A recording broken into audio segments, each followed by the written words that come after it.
এই বছর যদি খাতাটা ঠিক মতো কাটা হয় সেই ক্ষেত্রে 24,000 স্টুডেন্ট পিসিএমএ এ প্লাস পাবে, এই ব্যাপারটা একটু ডিফিকাল্ট। এটা পাওয়া উচিত না বা পাওয়ার কথা না, যেরকম কোশ্চেন দেখতে পাইছি আমরা বিশেষ করে ম্যাথে।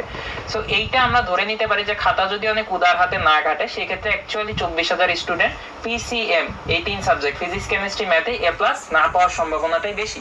সেই ক্ষেত্রে কিন্তু দেখো 24,000 স্টুডেন্ট কিন্তু বুয়েট প্রিলিমিনারি টেস্টে বসবে। আমি যদি তর্কের খাতিরে ধরেও নেই যে 18,000 স্টুডেন্ট ধরো এই 3টা সাবজেক্টে একসাথে এ প্লাস পাইলো, তাহলে বাকি 6,000 স্টুডেন্ট কিন্তু 3টা সাবজেক্টে একসাথে এ প্লাস পাবে না, কিন্তু তারাও কিন্তু বুয়েট অ্যাডমিশন টেস্টে বসতে পারবে। কারণ কি, ওই যে 24,000 স্টুডেন্টের কোটা ফিল আপ করার জন্য বুয়েট কর্তৃপক্ষকে ক্রাইটেরিয়াটাকে নিচে নামায় নিতে হবে।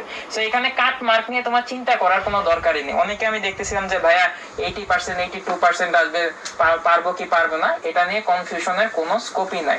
একদম 24,000 স্টুডেন্ট বুয়েট মিনিমাম নিবে প্রিলিমিনারি টেস্টে বসানোর জন্য, আরো বেশিও নিতে পারে।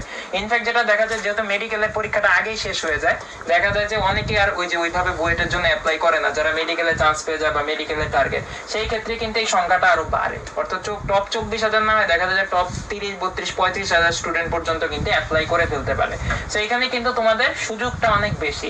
সো এখানে আমি এটাই বলতে চাচ্ছি যে দেখো, আমি কিন্তু তোমাদের আশ্বাস মিথ্যা সান্ত্বনা দিচ্ছি না, আমি তোমাদেরকে ফ্যাক্ট বা পরিসংখ্যানের ভিত্তিতে তোমাদেরকে অভয় দিচ্ছি যে এটা নিয়ে প্যানিক করার কোনো দরকার নাই। তোমরা যদি কি অ্যানালাইসিস করো নিজেরাই বুঝতে পারবা